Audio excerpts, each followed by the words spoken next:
이 영상은 여름철이나 가을철 하장지역 투어 안내용으로 제작되었습니다.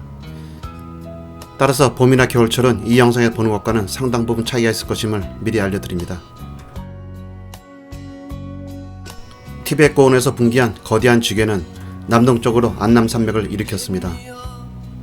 이 산교로 인해 베트남의 국토는 해안선을 따라 남북으로 길게 뻗어있는 모양새가 되었습니다. 가장 좁은 곳은 50km 정도밖에 되지 않는다고 하니 빠른 걸음을 걸으면 하루면 걸어갈 수 있는 거리 정도 될 것 같습니다.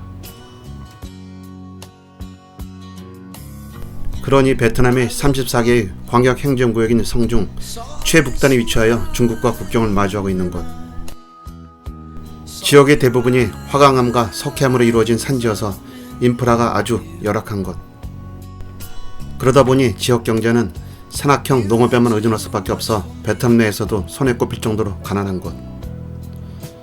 하지만 이런 자연환경이 오히려 지질학적 가치를 지닌 명소가 되어 2010년에는 2345평방킬로미터에 달하는 큰 면적이 베트남 최초로 동방카르스트 유네스코 세계지질공원으로 인증된 곳.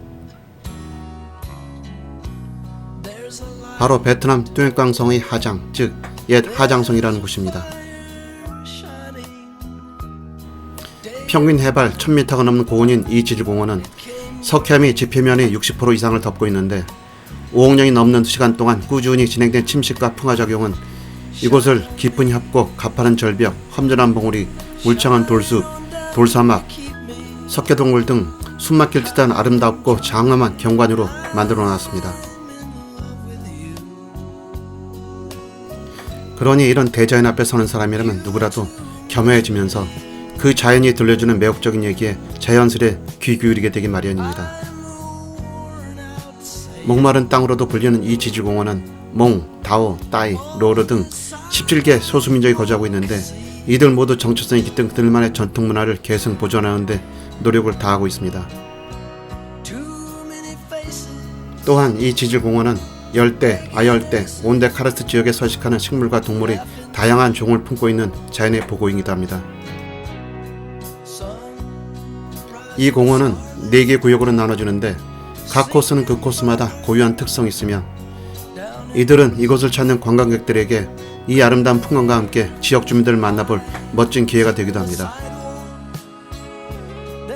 우리는 이 아름다운 곳을 그저 차를 타고 설렁설렁 주마간산으로 지나지 않고 발품을 팔며 걷듯 꼼꼼하게 체험하는 투어를 하게 됩니다. 그 4개의 구간을 살펴보면 하장시에서 출발해 해발 1200m의 청구의문을 지나 옌민에 이르는 첫 구간을 지구의 풍요로움으로 오르는 길, 옌민에서 동반에 이르는 두 번째 구간을 바위 위의 삶의 멜로디, 룽쿠 국경지대에서 매호박에 이르는 세 번째 구간을 자부심과 행복을 향한 하늘길 여정, 그리고 마지막 네 번째 구간을 녹색 미래를 향한 여정 등으로 구분한 것입니다. 그러면 그 구간을 걸어가면서 하나하나 살펴보기로 합니다.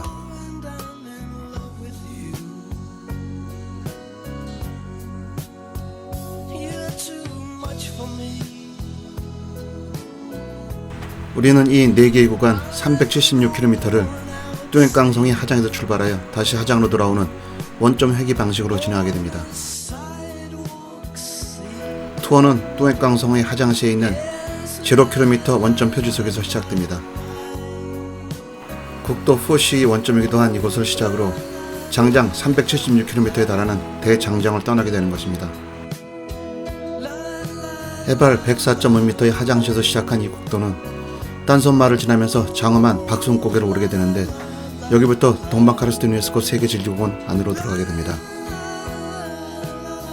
이렇게 평지에서 시작한 제1구간은 해발 1200m에 위치한 깐바이 천국의 문을 지나 옌민에 이를 때까지 지구의 긴 역사를 증언하는 수많은 유적지를 통과하게 됩니다. 그 중에는 선녀의 가슴이라 불리는 2개의 원뿔 카르스트가 있는데 이는 선녀가 아기에게 젖을 주기 위해 떼어놓고 하늘로 올라간 흔적이라 여겨지고 있습니다. 이 길을 따르다 보면 이 땅 곳곳에 이런 식의 전설이 깃들어져 있음을 쉽게 알게 됩니다. 이런 이야기들은 모두 이 비옥한 땅에서만 자라는 풀과 약초, 그리고 거기에 터잡아 살아오고 있는 다양한 소수민족과 관련된 것들이며 이들의 생명과 이 땅에 대한 찬가입니다.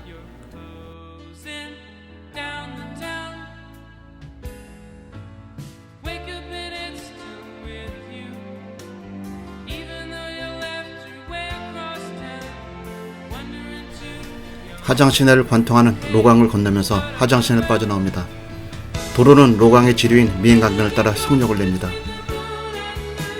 약 9.5km 지점을 통과할 무렵 우측으로 마트가 나오면서 다리가 하나 보입니다. 우회전하여 약 4.7km 정도를 들어가면 마피랭 협곡을 닮았으나 그보다는 규모가 작아 리틀 마피랭 캐년이라 불리는 깐니 캠핑장 겸 홈스테이에 도착하는데 여기서 배를 타고 협곡을 감상할 수 있습니다. 마피랭 협곡이 있는 부산 협곡에 비할 바도 아니고 접속 구간도 제법 머니 굳이 찾지 않아도 별로 아쉬움이 남지 않는 곳입니다.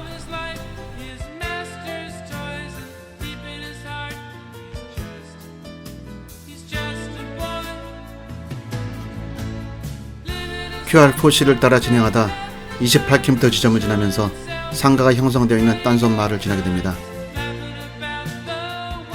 그러면서 곧 정면으로 동방카르트 지질공원에 대한 안내 간판이 커다란 아치로 보이게 되는데 여기서 QR4C를 버리고 직진하여 전형적인 농촌 마을인 탄농 마을로 들어갑니다. 이정표를 따라 동굴 입구에 도착하여 계단을 따라 올라 5억 년 동안 감춰져 있던 비경 속으로 들어갑니다. 동굴은 높고 넓은 돔 구조를 하고 있습니다. 우리나라에선 보기 힘들었던 다양한 종류석과 석순, 석주가 천장과 벽에 빽빽히 자리 잡고 있습니다. 또한 형형색색의 조명이 동굴 내부를 더 신비로운 모습으로 비춰주면서 방문한 이들에게 갖가지 상상을 하게 합니다. 다만 동굴이 깊어 길을 잃을 염려도 있으니 일행과 떨어지지 않도록 주의하여야 합니다.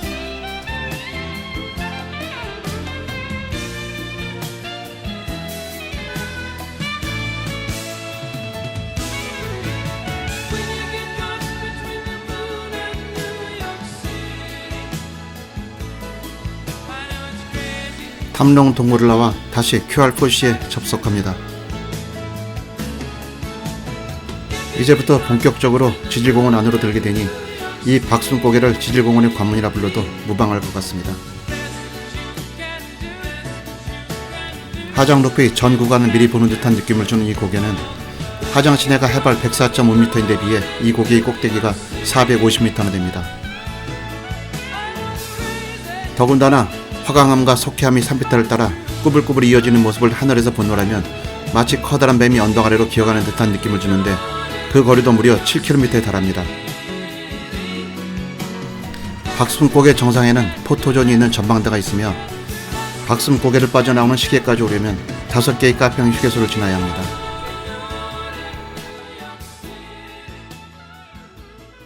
그렇게 긴 고개를 오른 다음에 비로소 관바이온으로 듭니다.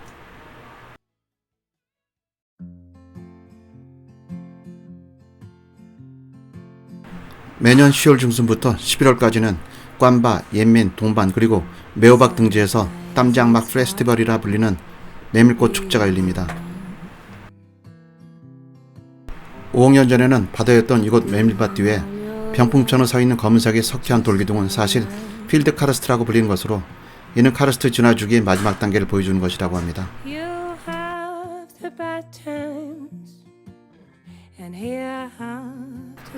이곳 사람들은 이것을 로키 산신이라 부르며 행복, 부, 장수의 상징으로 보아 매우 신성을 잡니다.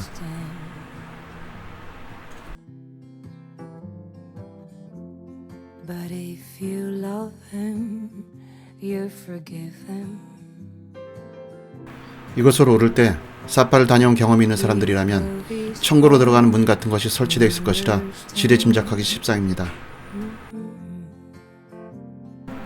그러나 이곳은 관바로 들어간 통과 의례적인 곳일 뿐 정작 문같이 생긴 그 어떤 조형물도 찾아볼 수 없습니다.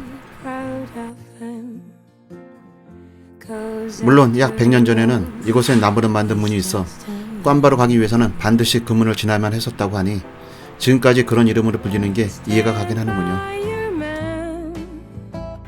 좀 어려운 얘기긴 하지만 눈썰미가 있는 사람이라면 이곳에서 지도를 가지고 주위를 둘러보면서 정면으로는 깐디 고개, 우측에 하얀 절벽 같은 일군의 산이 이틀 후에 지날 라시 부은인 것도 미리 가늠하는 여유를 가지는 것은 어떨까요?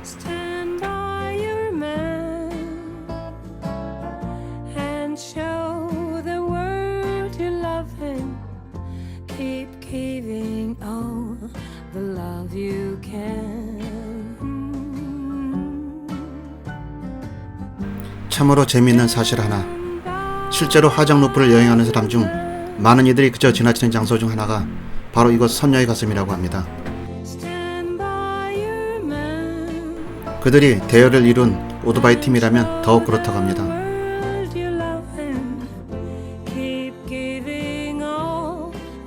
꽌바 시내에 있는 여러 개의 타워카르스트 중 2개가 여성의 가슴을 연상시키는데 그 아름다움은 보는 이로 하여금 저절로 탄성을 자아내게 만듭니다.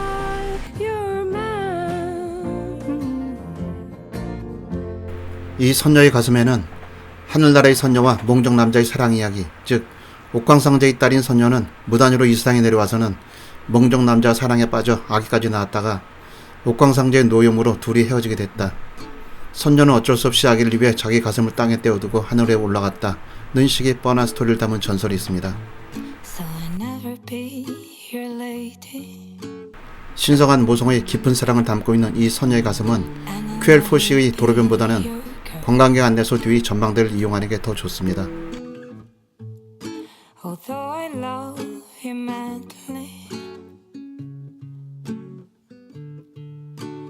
큐엘포시를 따라 꽌바 시내를 빠져나오면 지질공원 이정표가 좌측으로 좁은 골목을 가리킵니다. 여기서 차로 4km를 들어가고 도보로 1km 정도를 걸어가면 5억 년의 신비를 그대로 간직한 룽크이 동굴을 만나게 됩니다. 마을 이름이기도 한 룽크이는 몽족말로 바위틈에 있는 용을 뜻합니다. 룽크이 동굴은 길이가 약 1km, 너비 약 2m에 달할 정도로 그 규모가 상당합니다. 정교하게 얽혀 기묘한 매력을 발산하는 갖가지 모양의 석순과 석주, 그리고 역고도름의 아름다운 향연은 보석이기도 하고 궁전의 기둥이기도 합니다. 악기 모양을 한 돌은 음악의 돌이라 불리며 동굴의 마지막 구석에 있는 연못은 성스러운 우물이라 하여 매년 연초 이 부근에 사는 몽족들이 제사를 지낼 때 쓸 물이 된다고 합니다.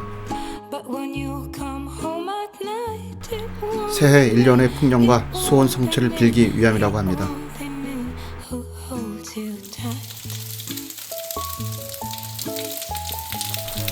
지금까지 제가 경험한 석회동굴 중 단연코 최고인 이 룽크이 동굴은 지금도 여전히 진화 중입니다.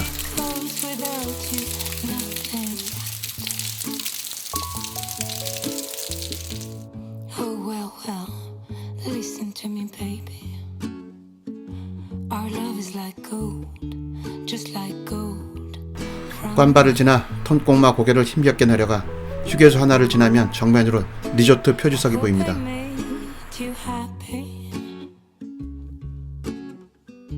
후몽 빌리지라는 표지석이 반갑습니다. 오늘은 여기서 머물기로 합니다.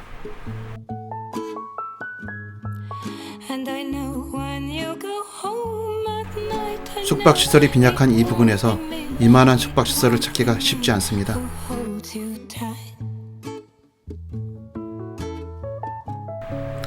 물론 리조트 이용료보다 식사비가 더 비싼 것이 흠이라면 흠입니다.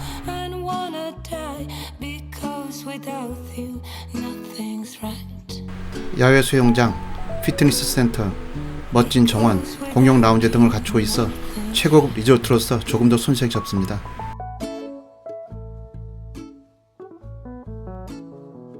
더군다나 이 리조트는 우측 산책로 위로 멋진 전망대가 있어 여기서 맞은편 산줄기를 감상하는 것만 해도 본전을 다 뽑고도 남음이 있을 정도입니다.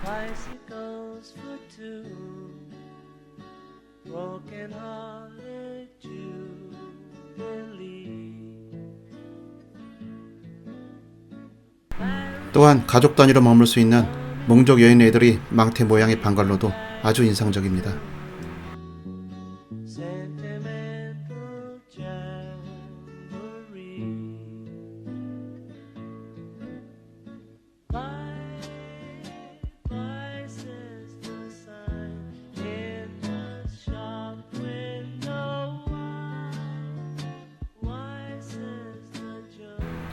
야외 풀장이 있으니 시원한 공기를 맡으며 완벽한 조망을 즐기면서 가볍게 수영을 하는 것도 괜찮을 것 같습니다.